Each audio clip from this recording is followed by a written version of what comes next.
তোমার শেষের আঘাতের পর আমি সৃষ্টিকর্তার কাছে তোমাকে চাইনি, আমি চেয়েছিলাম ধৈর্য। জোর করে কখনোই ভালোবাসা পাওয়া যায় না, জোর করে কখনোই কারোর প্রিয় হওয়া যায় না। তুমি তো আমাকে বহুবার বহুভাবে ঠকিয়েছ, কিন্তু বিশ্বাস করো, আমি কখনোই তোমাকে তোমার অজান্তেও এতটুকুও ঠকাইনি।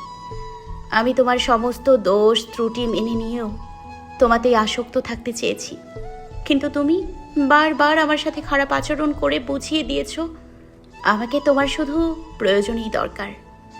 আচ্ছা, সত্যি করে একটা কথা বলো তো, কি চেয়েছিলাম আমি তোমার কাছে? একটু ভালোবাসাই তো, এটুকু দিতে পারলে না? আমি তো কখনো তোমার কাছে একটা দামি শাড়ি, অলংকার, সুন্দর বাড়ি, মোটা অঙ্কের টাকা, BMW কার এসব তো চাইনি। শুধু চেয়েছিলাম একটা ছোট্ট সংসার, যেখানে তোমার দুঃখে আমি আর আমার দুঃখে তুমি কাঁদবে, আবার দুজন মিলে খুশিটাকে ভাগ করে নিব। আচ্ছা, তোমার কি আমার কথা একটা বারও মনে পড়ে না? আমি কি তোমার কাছে এতটাই খারাপ আর দোষী? দেখেছো, পৃথিবীর নিয়ম বড়ই অদ্ভুত। যার জন্য সবাইকে ত্যাগ করেছিলাম, আজ সেই আমাকে ত্যাগ করে দিল নিজের স্বার্থের জন্য। শোনো, একটা সত্যি কথা বলবে, তুমি কি কখনোই আমাকে ভালোবাসোনি? আমি কি শুধুই তোমার অভ্যাস ছিলাম? জানো, মাঝে মাঝে গভীর রাতে তোমার কথা মনে পড়লে বুকটা কেঁপে ওঠে, হাহাকার করে ওঠে। চারিদিকে তাকিয়ে দেখি সব শূন্য। মানুষ যে এতটা পরিবর্তনশীল, তোমাকে না দেখলে বুঝতেই পারতাম না।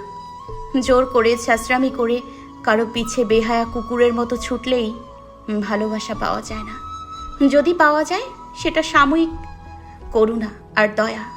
ইস, আজ নিজের প্রতি নিজের ভীষণ মায়া হয়, জানো তো? কতই না তোমার কাছে একটু সঙ্গ পাওয়ার জন্য পাগলামি করেছি, কত শত অপমান সহ্য করেও তোমার কাছেই বেহায়ার মতো ছুটতাম, কিন্তু তুমি বারবার আমাকে আপন করে নিয়েছো তোমার মুহূর্তগুলো সুন্দর করার জন্য। আমি তোমার নামে অভিযোগও রাখিনি। বেঈমান শব্দটা শুনলেই কেন জানি তোমার মুখটাই আগে ভেসে ওঠে চোখের সামনে। হয়তো আমি তোমাকে ক্ষমা করলেও আমার রূহ তোমাকে ক্ষমা করেনি। আমি তো তোমাকে অনেক জ্বালাতাম, তাই না? এখন ভালো আছো তো? তবে একটা কথা শুনে রাখো, একদিন তুমি আমাকে খুব করে চাইবে। আজকে আমি যেমন ছটফট করছি একটুখানি তোমার সাথে কথা বলার জন্য, একটা সময় তুমিও আমার একটা কথা শোনার জন্য অনেক বেশি ছটফট করবে। কিন্তু সেদিন আমি ওই দূর আকাশের মধ্যরাতের তারা হয়ে যাব। চাইলেও আমাকে যখন তখন দেখতে পারবে না, একটু ছুঁয়ে দিতে পারবে না।